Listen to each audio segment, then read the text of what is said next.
بسم اللہ الرحمن الرحیم۔ دین و اسلام چینل کے ناظرین، السلام علیکم ورحمۃ اللہ وبرکاتہ۔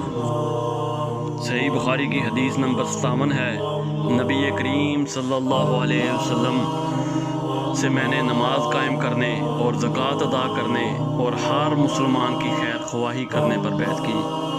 اور اسی طرح حدیث نمبر 58 ہے، جس دن مغیرہ بن شعبہ حاکم کوفہ کا انتقال ہوا تو وہ خطبے کے لیے کھڑے ہوئے اور اللہ کی تعریف اور خوبی بیان کی اور کہا کہ تم کو اکیلے اللہ کا ڈر رکھنا چاہیے، اس کا کوئی شریک نہیں، اور تحمل اور اطمینان سے رہنا چاہیے اس وقت تک کہ کوئی دوسرا حاکم تمہارے اوپر آئے، اور وہ ابھی آنے والا ہے۔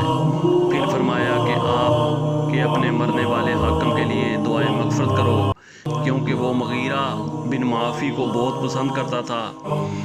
پھر کہا کہ اس کے بعد تم کو معلوم ہونا چاہیے کہ میں ایک دفعہ نبی کریم صلی اللہ علیہ وسلم کے پاس آیا اور میں نے عرض کیا کہ میں آپ سے اسلام پر بیعت کرتا ہوں۔